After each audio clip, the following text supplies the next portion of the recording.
हरिहंत सिद्ध सूरी उपाध्याय साधु सर्व अर्थ के प्रकाशी मांगलिक उपकारी है। तिनको स्वरूप जान रागते भई जो भक्ति काय को नवाई स्तुति को जारी है। धन्य धन्य तिन्ह काज सब आज भाए कर जोड़े बार बार वंदना हमारी है। मंगल कल्याण सुख है सो हम चाहत है।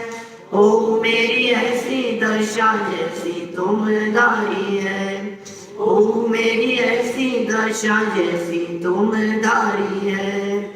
ओ मेरी ऐसी दशा जैसी तुम धारी है।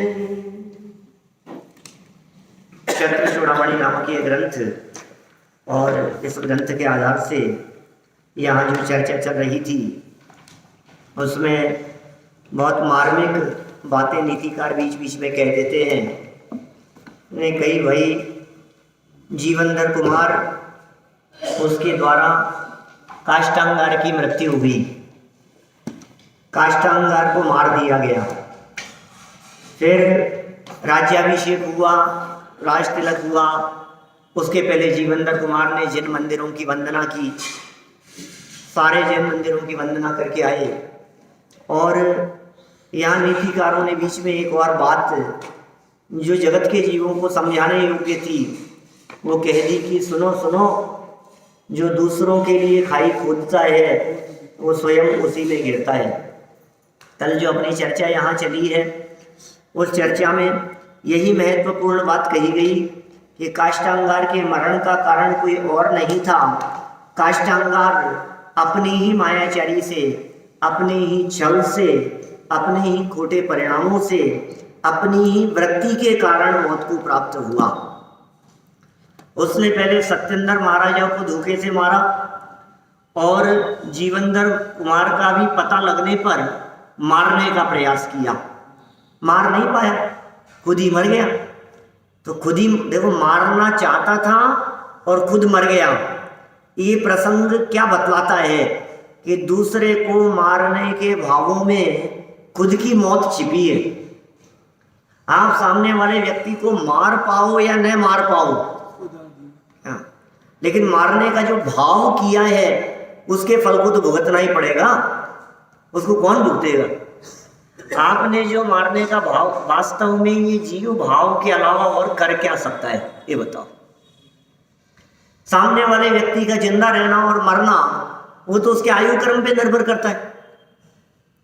भाई आपने किसी को मारा, अब उसकी आयु यदि बची हुई होगी तो तुम्हारे मारने से भी नहीं मरेगा। तो कोई किसी को मार तो सकता नहीं है, कोई किसी को बचा भी नहीं सकता है। यदि किसी के बचाने से कोई व्यक्ति बचता होता तो दुनिया में किसी व्यक्ति का मरण नहीं होता, क्योंकि सबको बचाने वाले कोई न कोई मिल जाएंगे। बड़े से बड़े अपराधी व्यक्ति को बचाने वाले भी लोग मिल जाएंगे। तो बचाने से बच सकते हैं क्या? बचाने से बचाया नहीं जा सकता, मारने के भावों से मारा नहीं जा सकता। इसका मतलब आज तक हमने किसी जीव को मारा नहीं, आज तक हमने किसी जीव की हत्या, हिंसा की नहीं। तो प्रश्न ये खड़ा होता है, तो फिर हमें पाप क्यों लगता है? भावों से लगता है, सीधी सी बात है। किसी के मारने से कोई नहीं मरा तो फल किसका लगा? कि तूने मारा नहीं, मारने का भाव किया था ना, उसका फल लगेगा तुझे। किसान मारने का भाव तो किया था लेकिन मरा तो नहीं सामने वाला व्यक्ति, तो उससे क्या फर्क पड़ता है? काष्टांगार ने मारने का भाव किया और कर्म बंध गया, तुरंत हिंसा का पाप माथे चढ़ गया। अब फल किसे भुगतना पड़ेगा? बोलो, खुद को ही भुगतना पड़ेगा। ये बात यहाँ, हाँ सही बात है। मारो न मारो जीव को हिंसा अयत्नाचार से, तब बंद होता है नहीं जब रहे यत्नाचार से। प्राणी मरे या ना मरे, हिंसा अयत्नाचार से, माने कोई जीव मरे या न मरे, हिंसा अयत्नाचार परिणामों से होती है। कितनी गाथाएं समय सार के बंद अधिकार के अंदर कितनी गाथाएं लिखी, प्रवचन सार ने कितनी गाथाएं लिखी, कितने प्रसंग इस तरह के आए हैं। निज आयु क्षय से मरण हो यह बात जिनवर ने कही, तुम बचा कैसे सकोगे जब आयु दे सकते नहीं। सब आयु से जीवित रहे यह बात जिनवर ने कही, तुम मार कैसे सकोगे जब आयु हर सकते नहीं।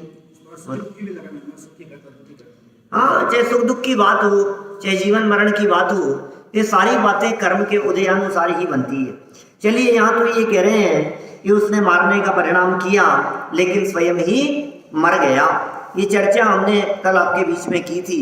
देखिए, इसी बात को थोड़ा और आगे बढ़ाते हैं। पेज नंबर है 495, 495 नंबर पेज है और 51 नंबर का यह श्लोक है। प्रत्येक व्यक्ति का स्वभाव अलग अलग है, हर व्यक्ति का स्वभाव अलग अलग है। यक्ष क्षणोपकारेण प्राणदायी बभूव सः, काष्ठांगार कृतघ्नो भूत स्वभावो नहि वार्यते। कुत्ते का जीव वह यक्ष क्षण मात्र के उपकार से जीवंदर कुमार के प्राणों के बचाने वाला हुआ और काष्ठांगार कृतघ्न हुआ, अर्थात महाराजा ने जैसे राज्य दिया था वही उन्हीं के प्राणों का घातक हुआ। तो क्या बात कह रहे हैं, ये तो घटना का उल्लेख किया है। ये तो कितनी बात कह दी। कुत्ते का जीव था, मरणासन्न अवस्था में था, जीवंदर कुमार ने नमोकार मंत्र सुना दिया था, मर करके यक्ष बन गया था, देव हो गया, व्यंतरवासी देव हो गया। अब वो यक्ष वहां से बचाने के लिए आ गया। एक तो उसके परिणाम, बचाने के परिणाम क्या किया इन्होंने उसके लिए, कुछ नहीं, फिर भी बचाने के लिए आ गया। एक 2 मिनट के लिए नमोकार मंत्री तो सुनाया था और क्या था। एक बात, व्यवहार नहीं सही कही जाएगी। हाँ, सही सही बात है। ये तो व्यवहार नहीं की बात है, परिणामों की बात है। बचाने का भाव आया ना, बचाने के भाव को भी प्रमुख करके ऐसा कह दिया जाता है कि इन्होंने बचाया। जिसके हृदय में बचाने का परिणाम था उसके बारे में ऐसा कथन किया जाता है कि इन्होंने बचाया, और जिसके हृदय में मारने का भाव था उसके बारे में कहा जाता है इसने मारा। मार और बचा तो सकता नहीं है कोई। तो एक तरफ तो वो हो गया कौन, यक्ष, सुदर्शन यक्ष, जो बचाने के भाव से आया, बचा भी लिया उसने, ऐसा कहा जाएगा। फिर दूसरी तरफ देखो, महाराजा सत्येंद्र ने जिसको राजकाज का सारा काम संभाल रखा था, जिसको इतनी बड़ी जिम्मेदारी दी हुई थी, तुम संभालो, तुम सारी व्यवस्थाएं इनके निर्देशन में चलना भाई, ये सब संभाल रखा है इन्होंने सारा काम, उसने ही क्या किया, मार दिया, कृतघ्न हो गया। तो ये कह रहे परिणाम अलग अलग हैं। देखो, नीतिकार कह रहे हैं निश्चय से प्रकृति माने स्वभाव किसी से भी बदला नहीं जा सकता है। बोलो, जिसका जैसा स्वभाव होता है ना वो वैसा काम किए बिना रहता नहीं है। सर्प है तो वो डंक मारेगा ही, बिच्छू है तो वो डंक मारे बिना रहेगा नहीं। आप उसको साथ में रखो तो वो अपना स्वभाव छोड़ेगा नहीं, उसका स्वभाव ही इसी तरह का। जीवों के भी इस तरह के स्वभाव है। सरल स्वभावी व्यक्तियों का स्वभाव सरल ही होता है और कुटिल चित्त वालों का परिणाम कुटिल ही रहता है। ये पर्याय स्वभाव की बात कर रहे हैं। यद्यपि उसमें परिवर्तन भी संभव है, लेकिन 99% लगा करके चलना। जिसका जैसा स्वभाव होता है उसकी वैसी वृत्ति दिखाई देती है। फिर बदल जाए तो बदल जाए, फिर तो पापी से पापी व्यक्ति भी बदल जाते हैं और धर्मात्मा हो जाते हैं, फिर तो उसमें क्या है, पर्याय बदलते देर थोड़ी ना लगती है। अभी का महापापी व्यक्ति वो बदल करके धर्मात्मा हो गया, मोक्ष चला गया, परमात्मा बन गया। तो कुछ भी संभव है, लेकिन मोटे मोटे तौर पर यह बात हमारे ख्याल में आ गई है कि प्रकृति माने स्वभाव को बदला नहीं जा सकता है। जिसका जैसा स्वभाव होता है वो वैसा ही स्वभाव रहता है। इसलिए देखिए आप घर में भी परिवार में भी झगड़ा ही इस बात का होता है, ये ऐसा क्यों है, ऐसा क्यों है। अरे भाई तू इसको वैसा स्वीकार कर ले तो झगड़ा खत्म। हर व्यक्ति का स्वभाव अपना अपना है। पिताजी का स्वभाव टोकना है, उनका बार बार में कहना है, उनका स्वभाव ऐसे पलट करके जवाब देना है, उनका स्वभाव ऐसा, जो जिसका जैसा स्वभाव है वो अपने नेचर को यदि नहीं छोड़ रहा है तो अपने को भी अपने स्वभाव, उनके स्वभाव को समझकर सहज ही रहना चाहिए। दूसरे व्यक्ति के स्वभाव को यदि समझ लेवे और ऐसा स्वीकार कर लेवे, अब इनका स्वभाव ही ऐसा ही है, अब झगड़े का क्या काम है, अब विवाद का क्या काम है। विवाद तो तब खड़ा होता है कि दूसरे व्यक्ति के स्वभाव को जानकर उसे बदलना चाहता है। क्या ये चाहता है कि मेरे हिसाब से बदल जावे। सारे झगड़े यहाँ आकर के खड़े होते हैं, कहते हैं ये बदल जाए, ये बदल क्यों नहीं जाता है, ये ऐसा क्यों है, इनका नेचर बदल जाए। आप कह रहे हो नेचर, नेचर किसे कहते हैं, स्वभाव, इनका नेचर बदल जाए। स्वभाव, अरे स्वभाव कहते ही उसे हैं जिसका बदलना मुश्किल, बदला ही नहीं जा सकता। देखो दो तरह के स्वभाव होते हैं, एक होता है द्रव्य स्वभाव, एक है पर्याय स्वभाव, एक है त्रिकाली स्वभाव, एक है क्षणिक स्वभाव। त्रिकाली स्वभाव में तो परिवर्तन हो नहीं सकता। जो चेतन ज्ञान स्वभावी है वो कभी बदल करके जड़ नहीं हो सकता, अचेतन नहीं हो सकता, वो उसका त्रिकाल स्वभाव है। नमक का स्वभाव खारापन है, वो कभी बदल नहीं सकता। शुगर का स्वभाव यदि मिठास से है तो वो कभी बदल नहीं सकती। अग्नि का स्वभाव यदि उष्णता है तो वो त्रिकाल स्वभाव है, उसका त्रैकालिक स्वभाव है, वो द्रव्य स्वभाव है, वो कभी नहीं बदल सकता। लेकिन एक दूसरा होता है पर्याय स्वभाव। पर्याय तो बदलती रहती है, अवस्थाएं तो बदलती रहती है। ये पर्याय स्वभाव कैसा होता है, जैसे पानी का मूल स्वभाव तो शीतलता है, किंतु पर्याय स्वभाव में अग्नि का संयोग आने पर, मिलने पर उष्णता दिखती है। गर्म हो गया वो पानी, उबल रहा है वो पानी, स्वभाव शीतल है, स्वभाव शीतल है, द्रव्य स्वभाव। लेकिन वर्तमान पर्याय और अवस्था उसकी उष्ण दिखाई दे रही है, उबल रहा है वो पानी। कोई व्यक्ति वहां उसके द्रव्य स्वभाव का विचार करके उसे पिएगा तो जलेगा, मरेगा। गर्म है पानी, उबल रहा है। इन्हीं साहब हमने शास्त्रों में पढ़ा है पानी का स्वभाव तो शीतल ही होता है। कि भाई सुन, दो तरह के स्वभाव होते हैं, एक पर्याय स्वभाव है, अग्नि के संयोग में वो पानी उबलता हुआ दिखाई दे रहा है, संयोग हटने पर वो अपनी स्वभाव रूप परिणति में अपने आप पहुंचेगा। उसे ठंडा करने के लिए कुछ नहीं करना पड़ता और गर्म करने के लिए अग्नि का संयोग चाहिए। ठीक है ना। तो इसी, अब ये जो पर्याय स्वभाव है, इस पर्याय स्वभाव में परिवर्तन संभव है।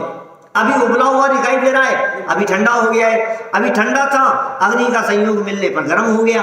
तो पर्याय स्वभाव कहते ही उसे जो परिवर्तनशील हो। बोलो साहब। पानी उबलता है, अरे उबलता हुआ पानी भी अगर अग्नि पे, हाँ तो ठीक बात है, हाँ बिल्कुल बुझा देता है। ये आपने खड़े होकर के ये बात कही, लेकिन हमने बैठे बैठे कई बार कही है आपसे ये बात।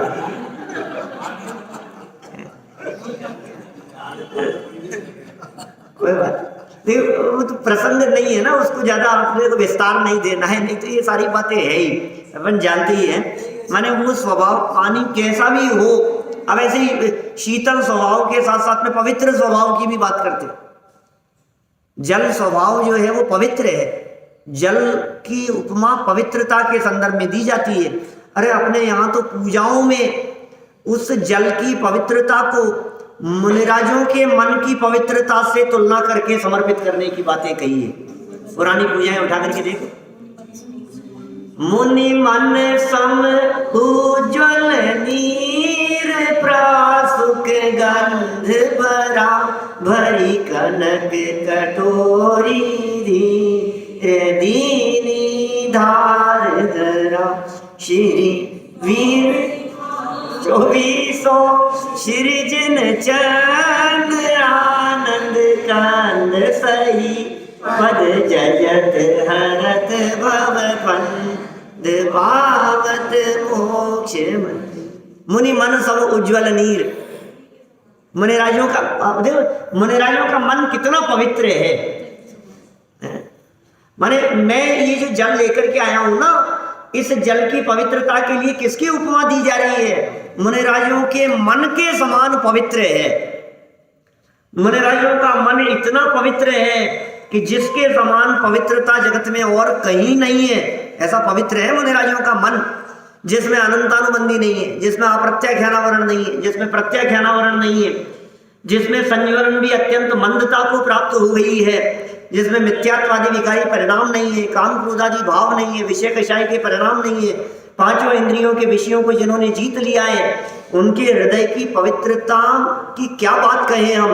वे मुनिराज जो इस धरातल पर रहते हुए साक्षात चलते फिरते हुए सिद्ध परमात्मा के समान पांचों परमेष्ठियों में अरहंत और सिद्ध भगवान, उनके साथ साथ में जिनका नाम लिया जाता हो, वे मुनिराज कैसे हैं?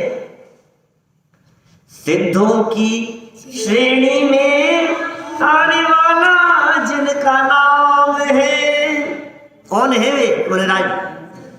जग के उन सब मुनिराजों को मेरा नम्र प्रणाम है। कौन व्यक्ति कौन है वो आपको पता है? किसके साथ में बैठते हैं?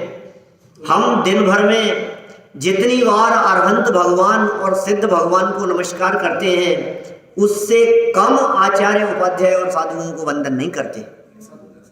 क्या वो कौन व्यक्तित्व है? कितने पवित्र हैं वो?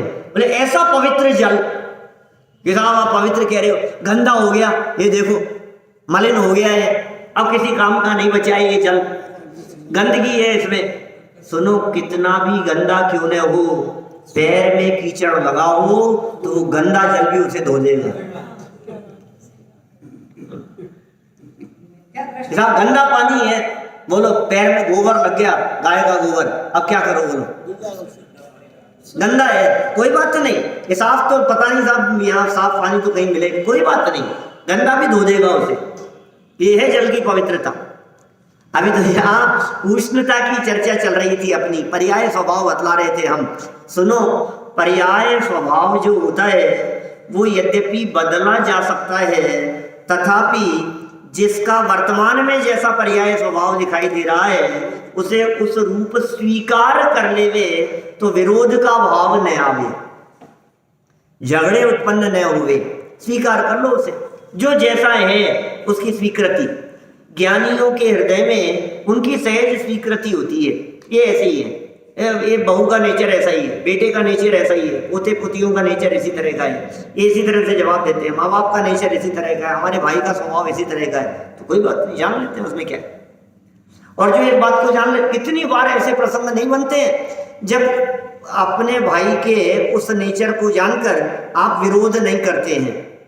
बोलो अरुण जी साहब, घर में 5 भाई हैं, क्या 5 ही हैं क्या? मुझे नहीं पता था। आपके 5 भाई हैं आप, अब 5 भाइयों में से कोई आस्तिक है तो कोई नास्तिक भी होंगे, अब कोई धर्मात्मा है तो किन्हीं को धर्म से दूर दूर तक कोई संबंध नहीं है, सब तरह के हो सकते हैं कि नहीं। लेकिन इतना होने पर भी आप उनके स्वभाव को जानकर घर में सहज रहते हो कि नहीं? और मौका लगे तो एक थाली में बैठ के भोजन भी कर लेते हो, क्या बोलो? ये नास्तिक और ये आस्तिक, ये दोनों एक घर में रहे, एक साथ रहे, परस्पर वृत्ति को भूलकर। तो हम यही बात कह रहे हैं यहाँ, जब आप धर्मात्मा और अधर्मात्मापन इन 2 वृत्तियों को परस्पर में भूलकर प्रेम से रह सकते हैं, तो इनकी वृत्ति बात बात में कुछ सुनाने की है क्या? तो इस बात को ध्यान रखकर आप सहज नहीं रह सकते। बोलो। इनका तो नेचर ही है बात बात में टोकने का। ये तो घर में कोई भी काम करो बात बात में टोकते ही रहेंगे। तुम समझ लो इनका काम टोकने का है, तुम ये भी समझ लो कि अपना काम नहीं मानने का है। अब उसमें क्या है, ये झगड़ा किस बात का है? क्यों सारा झगड़ा तो असहजता में खड़ा होता है ना। जितने भी विवाद हैं वो इस वजह से खड़े होते हैं कि आप बदलना चाहते हो, लेकिन भाई किसी हाल में किसी को नहीं बदल सकते। हर हाल में स्वयं को ही बदलना होगा। वही अधिकार है, वो अपन अपने ऊपर चलती है, किसी और के ऊपर नहीं चलती है। आप दूसरों पर चलाना चाहते हो, अब ये तो कितने वही सब बातें सब घूम फिर करके आती हैं। आप कहाँ कहाँ चलाना चाहोगे? आंख नाक कान पर तो चल नहीं रही है, तुम्हारे सर के बालों पर तो चल नहीं रही है, शरीर तो तुम्हारे हिसाब से चल नहीं रहा है, पर तुम चलाना चाहते हो पत्नी पर, बच्चों पर, परिवार पर, माँ बाप पर, पड़ोसियों पर, संबंधियों पर। किस किस पर चलाना चाह रहा है? यही नहीं चल रही है और तू कहाँ कहाँ चलाना चाह रहा है। अब क्या होगा? जब नहीं चलती है तो अपना सर पकड़ता है, फिर अरे ये ऐसा क्यों नहीं हुआ, ये ऐसा क्यों नहीं हुआ। तो पुराने भजनों में आती है चर्चाएं, जे जे जड़ चेतन की परिणति ते अनिवार्य परिणामी वैसे। जड़ और चेतन, इनकी परिणति, इनकी पर्याय, इनकी अवस्थाएं ते अनिवार्य रूप से परिणमे, अनिवार्य रूप से वैसे परिणमित होगी। फिर सेकंड लाइन में पता है क्या कहा? तू वृथा षड कर विकल्प यूं नहीं परिणमे, परिणमे ऐसे। क्या समझ में आ रही है बात? वृथा मूर्खतापूर्ण विकल्प करता है। तू वृथा षड कर विकल्प, मूर्खतापूर्ण बिना मतलब के विकल्प करता है। ये ऐसे क्यों परिणम गया, इसको ऐसे परिणम जाना चाहिए था, ये ऐसे क्यों चल रहा है, इसको ऐसा चलना चाहिए था, इसने ऐसा क्यों कहा, इसे ऐसा कह देना चाहिए था, इनको तो ऐसा करना चाहिए था, कल आपने हलवा क्यों बनाया, आपको ये बनाना चाहिए था, इतने लोगों को क्यों बुलाया, इतने लोगों को कहना चाहिए था, आपको ऐसा नहीं ऐसा करना चाहिए, आपने उनको फोन क्यों नहीं किया, आपने इनको क्यों नहीं बुलाया, इनको डॉक्टर के दिखाना चाहिए था, इनको घर क्यों नहीं ले आए, इनको हटा क्यों नहीं दिया, इनका ऐसा क्यों कर दिया। अरे तुम मूर्खतापूर्ण विकल्प कर रहा है पागलों जैसे। तेरे इन विकल्पों से क्या होता है? जड़ और चेतन की परिणति पर्याय ते अनिवार्य परिणमे वैसे। हजारों प्रकार के विकल्प करता है मूर्खतापूर्ण। ये मंदिर ऐसा क्यों है, इसका ऐसा क्यों नहीं कर लिया, इनको ऐसा करवा लेना चाहिए, इसको साफ करवाना चाहिए, इसका बल्ब बदल देना चाहिए, ये सीढ़ी ऐसी बना देनी चाहिए, इसको इधर से इधर निकाल देना चाहिए, इसका ऐसा जबरदस्ती के पागलों जैसे विकल्प करता रहता है। मोदी को ऐसा करना चाहिए था, अरे वाह, उसको क्या करना चाहिए था उसके ऊपर छोड़, तुझे क्या करना चाहिए वो तू कर। उसको ऐसा डिसीजन लेना चाहिए, इसको ऐसा कर लेना चाहिए, इसको ऐसा कर। दिन भर सुबह से शाम तक 99% विकल्प पर वस्तुओं के संदर्भ में चलते हैं। अनर्थ दंड है, एकदम अनर्थ दंड। राजनीति के बारे में, खेलों के बारे में, समाज के बारे में, न्यूज़पेपर को देख देख करके इसका ऐसा, उसका ऐसा, इसने ऐसा नहीं किया, उसने ऐसा नहीं किया, घर में, परिवार में, दोस्तों में, और एक दूसरे से मन उठाओ, इसने ऐसा कर लिया, उसने ऐसा कर लिया। अरे भाई तू स्वीकार कर सहज, जो होता है सो होने दो, होनी को स्वीकार करो, कर्तापन का भाव न लाओ, निज हित का पुरुषार्थ करो। बड़े बड़े हिसाब की पंक्तियां हैं। गिर आपको समझाने का भाव आया, आपने समझा लिया, अब वो नहीं समझ रहा है तो क्या करोगे बोलो? वो शांतिनाथ के पूर्व भाव की घटना जैसे जहर खा के मर जाओगे, फिर किसका भला होगा उसमें? बोलो कि क्या करें? समझा करके थक गए, समझने की योग्यता थी तो समझ गए, अब नहीं समझने की योग्यता हो तो नहीं समझे, अब क्या करोगे बतलाओ? आप मर जाए क्या करें बोलो? चाहते क्या हुआ? माने अणु कर्ता न धरता कोई है, अणु अणु स्वयं में लीन है। ये बात क्यों नहीं हमारे गले उतरती है, ये बात क्यों नहीं हमारे समझ में आती है?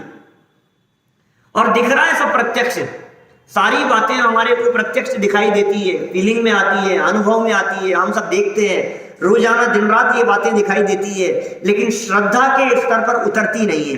जिसके श्रद्धा में ये बात उतर जाती है, फिर वो कहता है लाखों वर्षों तक जीऊं या तो क्या फर्क पड़ता है? कोई ऐसे सहज होता है ज्ञानियों का जीवन। और 2-4 दिन पहले खूब चर्चाएं की थी अपन ने इसके बारे में। देखो यहाँ क्या कह रहे हैं, जैसा स्वभाव था उसे बदला नहीं जा सकता है, इसलिए दूसरे को बदलने की चेष्टा मत करो, और अपने आप को यदि आप अच्छाई की तरफ बदल सको तो बदलने का प्रयास करो। ठीक है, देखिए सरल अर्थ में क्या कह रहे हैं बात। क्षण मात्र के उपकार के कारण, उपकार क्षण मात्र का था उसका, यक्ष सुदर्शन जीवंदर कुमार के प्राणों का रक्षक हुआ। कितनी देर का उपकार था, मिनटों की बात थी, मिनट भी क्या कहो, एक आध मिनट मान लो, और क्या नमोकार मंत्र कान में सुनाने से क्या क्या हुआ होगा, तो मर रहा था, वो तो मरते हुए को सुना दिया था, और क्षण मात्र का उपकार जीवन भर याद रखा उसने, और प्रत्युपकार करने के लिए वो आ गया वहां। नहीं कृतम उपकारम साधवो विस्मरंती, सज्जन पुरुष अपने ऊपर किए गए के उपकारों को कभी नहीं भूलते हैं। रक्षक हुआ, और बहुत उपकार करने वाले राजा सत्येंद्र के लिए किसके ऊपर किए थे इन्होंने उपकार? काष्टांगार थे, उपकार कम थे क्या? अच्छा, सेनापति की नियुक्ति कौन करता है? वोट डाल करके राजा ही करता है। महाराजा सत्येंद्र ने उसे योग्य समझा, उसे पद दिया, उसे संभलाया, उसे इस योग्य बनाया, सारी सेना के ऊपर उसका अधिकार हो सके। ये अधिकार किसने दिए? महाराजा सत्येंद्र ने दिए थे। उपकार था उसके ऊपर, कितना उपकार था। ये कह रहे हैं राजा सत्येंद्र के लिए कृतघ्न काष्टांगार घातक हुआ, क्योंकि जिस वस्तु का जो स्वभाव होता है वह किसी भी प्रकार बदला नहीं जा सकता है। हर वस्तु का स्वभाव अपना अपना है, वस्तु के स्वभाव को बदला नहीं जा सकता। ये वस्तु की बात कर रहे हैं, ये क्या कह रहे हैं, वस्तु के स्वभाव को बदला नहीं जा सकता, और भाव क्या निकालना है, व्यक्ति के स्वभाव को भी बदला नहीं जा सकता। अरे बदला बदली का भाव ही खोटा भाव है, फेर फार का परिणाम ही खोटा परिणाम है। ये जो तेरे मन में इस तरह का परिणाम होता है ना, ये बदल जावे, ये तेरा खोटा परिणाम है। जड़ चेतन की सब परिणति प्रभु अपने अपने में होती है। युगल जी बाबू जी की पंक्ति है ना पूजन की, देव शास्त्र गुरु पूजन। जड़ चेतन की सब परिणति प्रभु अपने अपने में होती है। अनुकूल कहे प्रतिकूल कहे यह झूठी मन की वृत्ति है। ये वृत्ति कितनी झूठी है, ये कितना अनुकूल है, ये कितने अच्छे हैं, ये हमारा हमेशा सहयोग करते रहते हैं, ये तो दुश्मन है मेरा, ये तो विरोधी है मेरा। ये तुझे प्रतिकूल दिखाई दे रहे हैं, ये तुझे अनुकूल दिखाई दे रहे हैं, ये तेरे मन की झूठी कल्पना है, व्यर्थ की कल्पना है। वास्तव में जगत का कोई भी पदार्थ ना अनुकूल होता है और ना ही प्रतिकूल होता है। जगत की कोई वस्तु अनुकूल और प्रतिकूल नहीं होती, ये सिर्फ और सिर्फ तेरी मानसिक कल्पना है, अनुकूल और प्रतिकूल मानने वाली। फिर क्या करता है तू इस छंद में? ये किसका छंद है? चंदन का है छंद। प्रतिकूल संयोगों में क्रोधित होकर संसार बढ़ाया है, संतप्त हृदय प्रभु चंदन सम शीतलता पाने आया है। क्या कभी चर्चा नहीं करनी? मेरे ख्याल से 1-2 साल हो गए होंगे इसकी चर्चा की थी अपन, ज्यादा ही हो गया समय। पूरी पूजन का अर्थ किया था, YouTube पर अवेलेबल है। तो पूरे 8 प्रवचन थे इस पूजन के ऊपर। नहीं, पूरी पूजन के ऊपर 8 प्रवचनों में उसका अर्थ किया था। हाँ, जयमाला भी आ गई सब। तो देखिए, आप बदला नहीं जा सकता, ये बदलने की चेष्टाओं में क्रोधित होता है। आप क्यों बिगड़ रहे हो भाई साहब? कहाँ था ना ऐसा करने के लिए? ऐसा क्यों किया, ऐसा क्यों नहीं किया? अब ये गुस्सा हो रहा है, बिगड़ रहा है। आप क्या सोचते हैं? दूसरों के ऊपर ही गुस्सा करता है। जब दर्द ठीक नहीं होता तो भी इसकी जो दशा होती है, क्षुब्ध हो जाता है, वो भी क्रोध की दशा है। अनेक प्रयत्न करने पर भी चेहरे पर लगा हुआ निशान साफ नहीं होता। अनेक प्रयत्न करने पर भी जब दर्द ठीक नहीं होता, अनेक प्रयास करने पर भी जब तकलीफें मिटती नहीं है, तो इसकी जो एक ऐसी दशा होती है, क्रोध के साथ साथ में क्षोभ, खेद, खिन्नता, ये सब गुस्से के ही प्रकार है, उसके ही प्रकारांतर है। ये सब प्रतिकूल संयोगों में क्रोधित होकर के तूने किसी का कुछ नहीं बिगाड़ा, अपने ही संसार को बढ़ाया है, अपना ही संसार बढ़ा है। इसलिए इस बात को स्वीकार कर लो, सहजता से इस बात को स्वीकार कर लो कि भाई जो होना है सो निश्चित है, केवल ज्ञानी ने गाया है। जिस वस्तु का जो स्वभाव होता है वह किसी भी प्रकार बदला नहीं जा सकता है। ये सब बदल देंगे, देखना मैंने बहुत बदल दिया इनको। क्या पहले इनका नेचर कैसा था, मैंने इनको बहुत बदल दिया। क्या मैंने इनका रहन सहन बदल दिया, मैंने इनका खान पान बदल दिया, मैंने इनका स्वभाव बदल दिया। बहुत लोग ऐसी बातों के संबंध में दंभ भरा करते हैं, लेकिन भाई क्या बदलोगे? जिसको बदलने का काल आएगा वो अपने आप बदलेगा। कहा था ना मैंने, शायद कल ही तो कही थी बात, परसों कही थी, बदलेगा अपने आप से। क्या समझेगा अपने आप से, नहीं समझेगा किसी और से नहीं समझेगा, अपने आप से ही समझता है। देखो समझाने वाला कोई नहीं होता है, फिर भी समझ जाता है, और समझाने वाले सामने बैठे रहते हैं और समझता नहीं। पिताजी जीवन भर समझाते रहे, बेटा सुबह जल्दी उठाकर, बेटा सुबह जल्दी उठाकर घूमने जाया कर, क्या पड़े रहता है सुबह इतनी देर तक, अब नहीं समझ में आती है। आज पिताजी रहे नहीं तो देखो आप, अब सब बात समझ में आ रही है, अब उनको याद कर करके उस बात का पालन कर रहा है। बोलो, खूब समझाते रहे, नहीं समझा, किसके समझाने से कौन समझता है? क्यों भैया बोलो, शुभम मानता है कि नहीं मानता है? नहीं माने तो घबराना मत, नहीं माने तो चिंता नहीं करना। क्या दीपेश जी, नहीं माने तो विकल्प नहीं करना, ये सोचना भरत चक्रवर्ती जैसों की नहीं मानी उनके बेटे ने, हम कौन? क्या पिताजी, पोता यदि कहना नहीं माने क्या तो याद करना ऋषभदेव जैसों की नहीं मानी उनके पोते ने। अब क्या करो बोलो, अब कौन किसको समझाए, कौन किसको मनाए? तो मनाते रहो, झूठे व्यर्थ के विकल्प हैं ये मानता नहीं है, ये सुनता नहीं है, ये मान नहीं रहा है, कौन किसको मानेगा, कौन किसको मनाएंगे आप? जो जैसा चल रहा है उसे सहज भाव से स्वीकार करो, इसमें ही शांति है, इसमें ही आनंद है, ये अपार आनंद की अनुभूति होती है इसमें। हाँ, हम ये नहीं कह रहे हैं कि आप समझाने का विकल्प तोड़ दो, विकल्प आता है कहने का, वो भी आएगा, समझाने का विकल्प भी आता है, कहने का विकल्प भी आता है, टोकने का विकल्प भी आता है, ठीक है ना? लेकिन न माने तो क्या करें? बोलो, सहज रहो। दादा ने बहुत सुंदर बात लिखी क्रमबद्ध पर्याय पुस्तक में, अंत में बहुत समझाने के बाद ऐसे प्रश्न उठाए, हिसाब सब कुछ क्रमबद्ध ही है, जब जिसके समझ में आनी है, जब जिसका जो होना है सो हो जाएगा। तो हमें एक बात बताओ, फिर आपको इतना आग्रह क्यों है हमें ये क्रमबद्ध समझाने का? ऐसे प्रश्न उठाए, बड़ी मार्मिक चर्चा की, अंत में ऐसे प्रश्न उठाए, फिर तुम क्यों समझा रहे हो? तो फिर इन्होंने कहा कि हम भी क्या करें, हमें भी समझाने का राग भाव आता है तो समझाते हैं, और जब तक ये राग भाव रहेगा तब तक समझाएंगे। समझना नहीं समझना तुम्हारे ऊपर है, जब ये राग नहीं रहेगा तो नहीं समझाएंगे।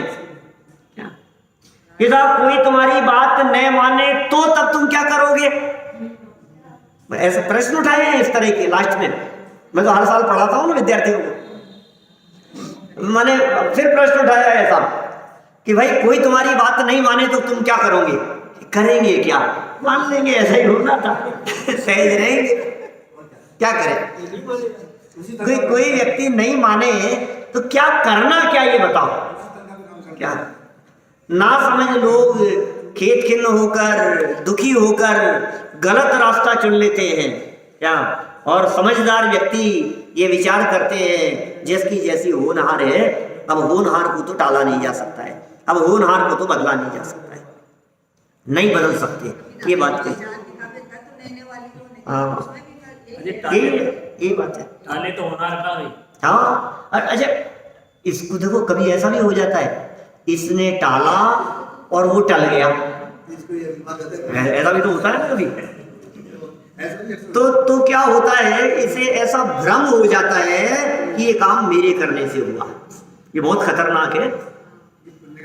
इसलिए कभी कभी ऐसा कहते हैं कि सुनो, पाप के उदय वालों को समझाना बहुत आसान है, पुण्य के उदय वालों को समझाना बहुत मुश्किल काम है, बहुत कठिन। बोलो, आपके कुछ करोड़ों का झटका लगा और आपने यहां आना शुरू कर दिया, क्या बोलो? कितने समय से रहे थे आप? सब देखना, जहां की बात बतला रहे हो आप, सबके कहीं ना कहीं कोई ना कोई घटनाएं इस प्रकार से जुड़ी हुई नजर आए। बोलो, बेटी का मौत हुई जनवरी 84 में, मेरी बड़ी सिस्टर की, क्या पिताजी बेटे जनवरी 84 में, क्या 14 जनवरी 84 की बात है, और उसकी डेथ हुई। और उससे पहले तो सब देवी देवताओं को पूछते थे।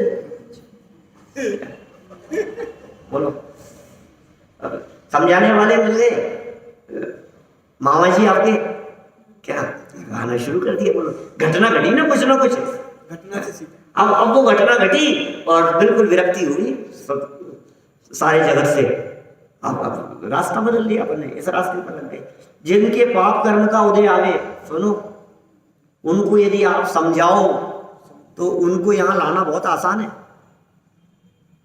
जिसके जीवन में कोई ऐसी दुर्घटना घटे, आप उसको यदि समझाएंगे तो समझना आसान है। और जिनके तीव्र पुण्य का उदय चल रहा है, लाखों करोड़ों की कमाई चल रही है, काम चल रहा है, बिजनेस चल रहा है, वो तो घमंड में चूर है, अब उसको समझाओ, बोले यार तुम करो धर्म।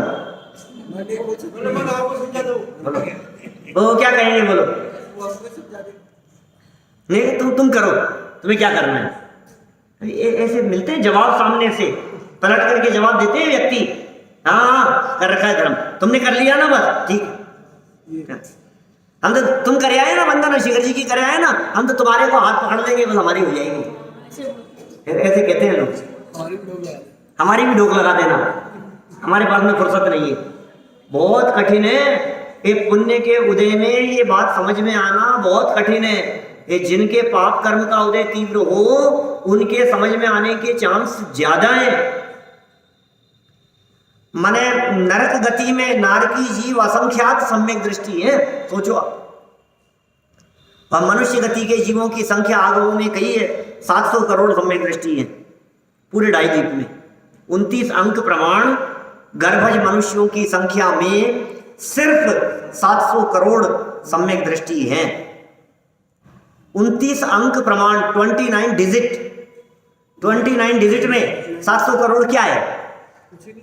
बोलो, 1%? 1% 0.0000000 लगाते जाओ और फिर जाकर के नंबर आएगा।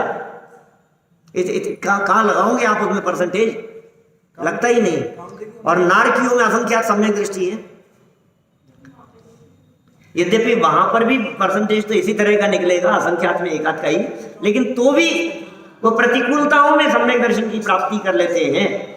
मैं कभी कभी कहता हूँ ऐसे सभाओं में, जब प्रवचन में इस तरह की बातें चलती है, सुनो, नरक में इतना आसान है अरुण जी भाई साहब सम्यक दर्शन प्राप्त करना कि ये जीव मर करके नरक में गया और वहाँ नरक के वातावरण के बीच में रहते हुए, मास्टर साहब, यदि इतनी सी बात याद आ जाए उसको कि मैं बड़े मंदिर में प्रवचन सुनता था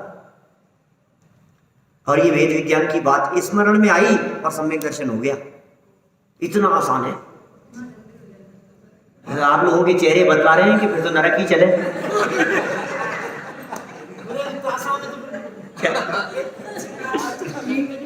हाँ, जैसे मैंने इस सभा में तो आज ही कही है, लेकिन मैं तो सैकड़ों सभाओं में अनेकों स्थानों पर कही है ये बात। और जैसे आपकी ये जो दशा दिख रही है, ऐसी दशाएं सब सभाओं में देखता हूँ। कई लोग मिल जाते हैं ऐसे जो सोचते हैं कि यार फिर तो वही अच्छा है, लेकिन सुनो ये बात याद नहीं आती, इतनी सी बात याद नहीं आती वहां, बहुत दुर्लभ है भाई।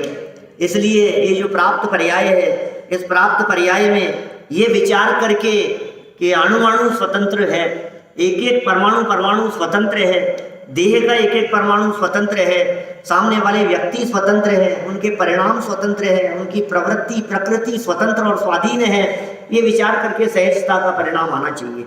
देखिए विशेषार्थ पढ़ते हैं अपन, पूरी करते हैं इस बात को। सज्जन स्वभाव वाले यक्ष ने, यक्ष सज्जन स्वभाव वाला था, उसने अपने कुत्ते के पूर्व भाव में मरण के समय जीवनधर कुमार ने णवोकार मंत्र सुनाया। जो उपकार किया था उस उपकार के बदले जीवनधर कुमार के प्राणों की रक्षा की तथा अन्य अनेक प्रकार के उपकार जीवनधर कुमार के प्रति किए। कैसे कैसे उपकार किए? एक तो काष्टांगार के बीच में से बचा करके ले गए थे, फिर जहां ले गए अकृत्रिम चैत्यालयों के बीच में ले गए, वहां जाकर के उनका अभिषेक किया, स्नान किया, जय जयकार की, मान सम्मान किया, हैं? हाँ, मंत्र दिए, मैंने उनको उपकार के मतलब कितना उसके प्रति भाव व्यक्त किया।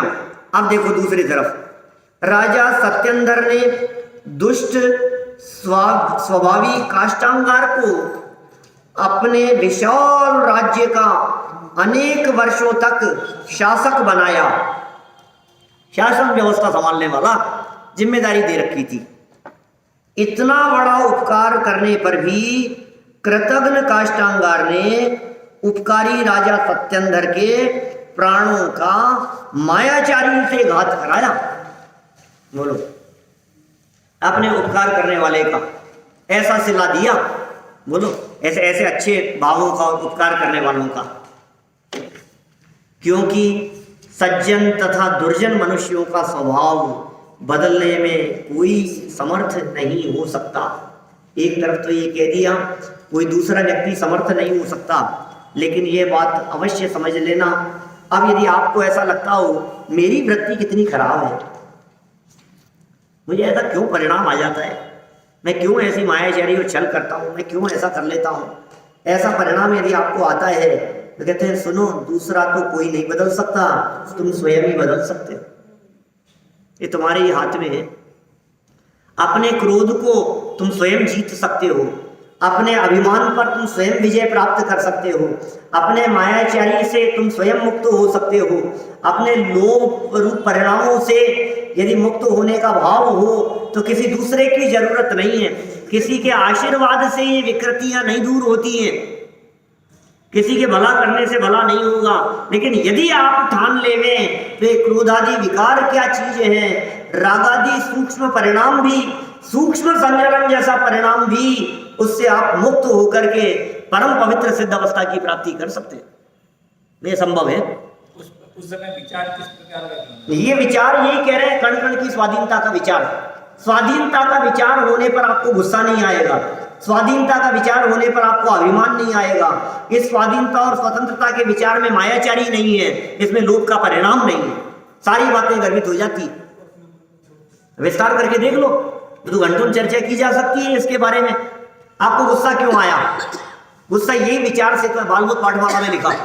गुस्सा तो इसलिए आया, टोडरमल जी की पंक्तियां हैं वैसे तो, जब यह जीव ऐसा विचार करता है कि इसने मेरा बुरा किया है तो क्रोध उत्पन्न होता है। क्रोध क्यों उत्पन्न हुआ? इसने बुरा किया है। और जब ये समझ लिया कि दुनिया का कोई व्यक्ति मेरा बुरा कर ही नहीं सकता है, अब करो गुस्सा। अब कैसे आएगा? बोलो, स्वभाव पे निर्भर। अब गुस्सा आएगा क्यों, ये तो बताओ। आ ही नहीं सकता है। अच्छा, घमंड क्यों होता है? उस पर लगा लो। जब बाह्य वस्तुओं के संयोग से ये अपने आप को बड़ा समझता है तो मान उत्पन्न होता है। संयोगों से अपने आप को बड़ा समझता है तो अब ये समझ में आ गई, संयोगों से कोई व्यक्ति बड़ा नहीं होता। स्वभाव को देखो तो व्यक्ति संयोगों से दृष्टि हटाता है और स्वभाव की तरफ देखता है तो सच में मान चला जाता है। मायाचारी क्यों करता है, लोभ क्यों होता है, सब जगह पर आप इस बात को लगाएंगे तो आप महसूस करेंगे इन सब को जीतने का एकमात्र उपाय ये है कि ये परिणामों की स्वतंत्रता। हाँ आ गए अपन, अच्छा पेज बदला है अभी। तो सज्जन और दुर्जनों का स्वभाव को समझ लेने कि बदला नहीं जा सकता है तो सहजता उत्पन्न होती है, और ये सहजता वस्तु के अपरिवर्तनीय स्वभाव को पहचानने से होती है। ये स्वभाव किस तरह का अपरिवर्तनीय है इसकी चर्चा हम करेंगे। अभी की बात को यही इन भावों से विराम देते हैं कि हम सभी अपने परिणामों में सहजता धारण करें।